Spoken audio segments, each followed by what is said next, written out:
There are many tutorials on creating components in Figma on YouTube and other learning platforms.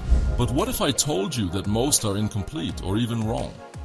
Even the simple ones, like drop-down component tutorials, are very far from being really useful.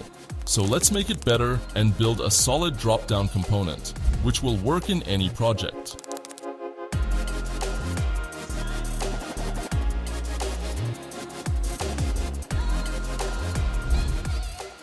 The standard HTML drop-down component is simple and limited in functionality.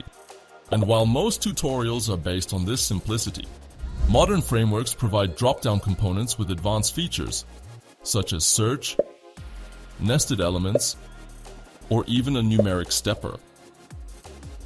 These advanced features can be highly beneficial, like in this example of a website for rentals of professional video equipment. This non-standard drop-down allows users to select more than one camera, adjust the quantity, and as you can see, provides a preview image of the camera along with a short description while hovering.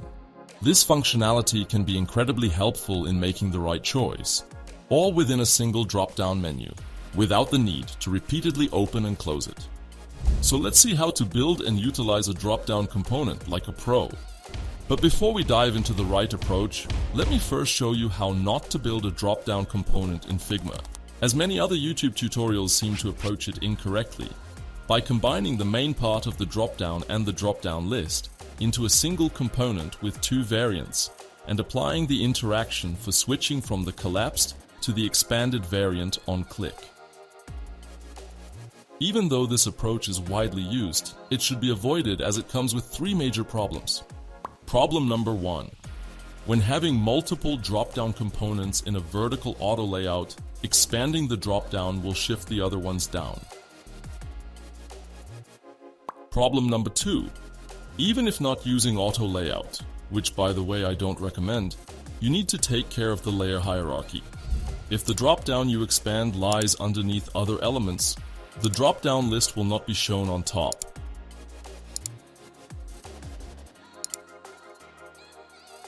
And finally, problem number 3. With this approach, there is no way to collapse or close the drop-down by clicking outside of it, as Figma does not provide a click outside event for standard interactions. This is a significant issue, because in most cases, drop-downs are expected to close when clicking outside of them. And if this functionality is missing, it could confuse test users during usability tests, potentially affecting the accuracy of the results. With this in mind, I think we can all agree that's not the most efficient way to implement a drop-down, so it's time to learn how to get this done like a pro. And now comes the most important part. We don't place the main part of the drop-down and the drop-down list in a single component. This is because we want to use Figma's overlay functionality, which is perfect for drop-downs. We can find it in Figma's Interactions panel as the action called Open Overlay. We can trigger it on click by determining which overlay to display and where it should appear. And as you can see, it provides the click outside functionality, which when enabled, already addresses one of our problems. So let's build our drop-down using the overlay interaction. To make it work, we need 3 simple components. The first is the drop-down field in its collapsed state, with no additional elements. This is the component that users will later click. The second component is one of the drop-down list items. As we already know, an item can be a standard item, a search, a group, or potentially another type in the future. And since we want to define the type for each item in the list, we simply add a variant for each type. If we need more variants in the future, we can add them at any time later. The third component is the drop-down list, which is technically an auto layout of instances of the item component we just discussed. We design it to ensure consistency across all drop-downs in our project. This is also the component we will display as an overlay, using Figma's overlay functionality mentioned earlier. Alright, with our 3 components ready to use, let's create a simple prototype featuring 2 drop-downs. We add 2 drop-down components to the artboard and position them vertically one beneath the other. Next, we arrange them inside an auto layout container. While this step isn't necessary, it demonstrates that this approach works seamlessly within an auto layout, unlike the incorrect approach shown earlier. For each dropdown within the artboard, we add an instance of the dropdown list component and position both instances outside the artboard. This ensures that they remain hidden by default and only appear when the dropdown is clicked.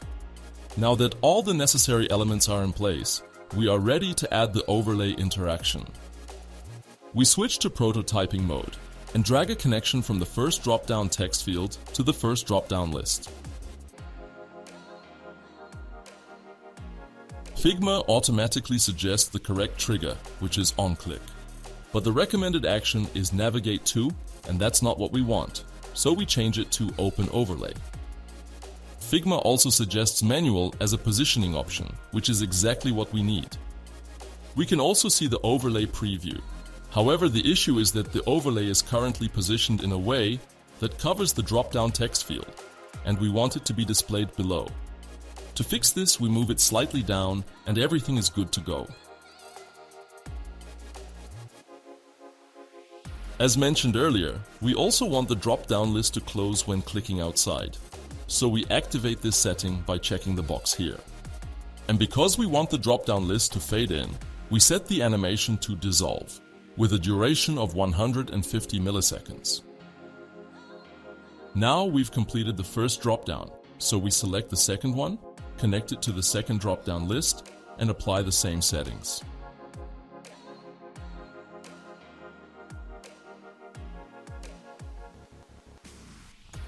Before we test our prototype, let's update our drop-downs with some sample content. We change the placeholder text to select fruits, then set the first item type to search.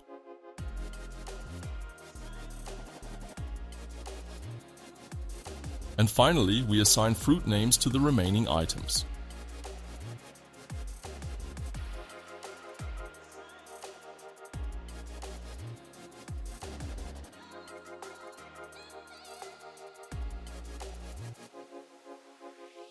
Now we add content to the second dropdown in exactly the same way, except this time we use drinks instead of fruits.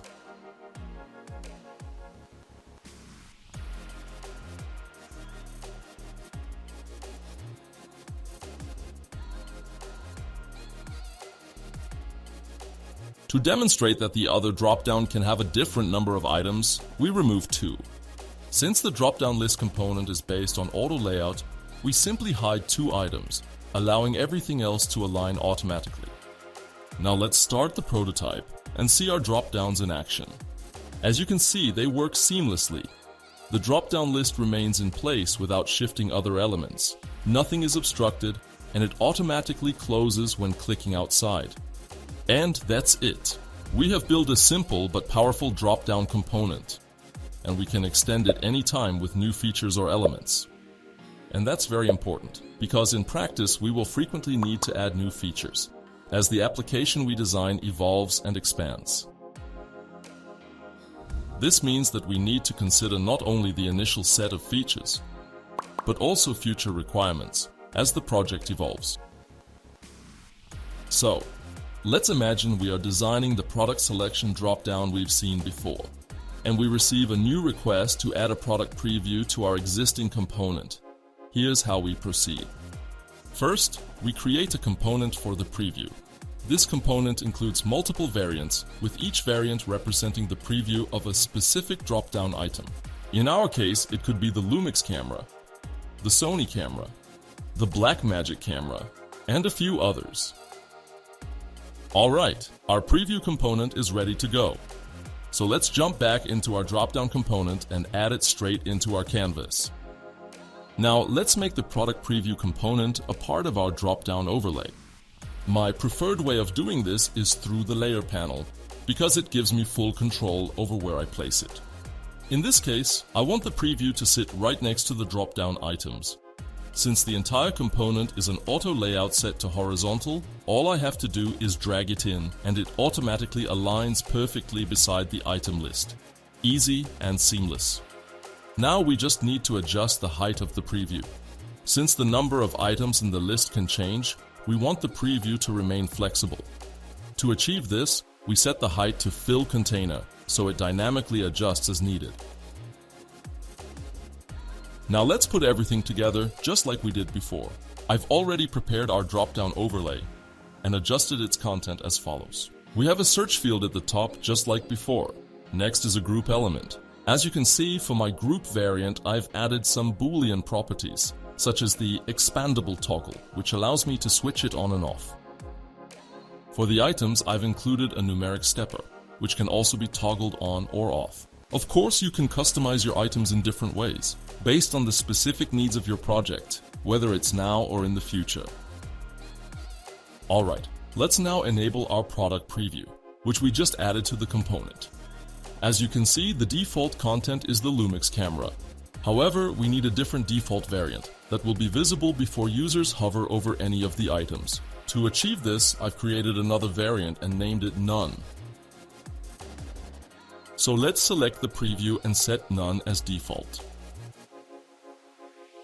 I've also set up the interaction within the prototype in the same way we learned earlier. This includes connecting the drop-down text field to the drop-down list, defining the manual position, setting up the click outside interaction, and configuring the animation. Now let's take a look at how we can change the product preview when hovering over the products in the drop-down list. Technically, we want the preview variant to change based on the hovered item. However, the challenge is that Figma only allows interactions to change the variant of the component we're directly interacting with. But in our case, we need to change the variant of a different component, which requires a workaround. The solution is to use a Figma variable. As you can see in the local variables panel, I've created a text variable called camera mouse over and set its initial value to none. Now we want Figma to retrieve the current preview variant from this variable. We click the apply variable icon next to the variant dropdown and select our camera mouse over variable from the menu. And because the current value of the variable is none, the none variant is still the active one. Since our variant is now connected and being retrieved from the variable, the final step is to update the variable's value when hovering over each item. To achieve this, I've created interactions for each item in the list. They are triggered by the mouse enter event and use the set variable action, which updates the value of our camera mouse over variable to match the name of the corresponding variant. For example, in this item, we want the preview to display the variant called Lumix, so we set the variable to Lumix. We repeat this process for each item, assigning the appropriate variant name to the variable, and with that, our prototype is ready to go. As you can see, the product preview updates dynamically as we hover over each item of the list. This is a really cool drop-down component, and the best part, we built it in less than 15 minutes. More useful tutorials coming soon, guys. So make sure to subscribe to my channel in order to not miss future content. Thanks for watching and see you next time. Have a great day, and as always, stay creative.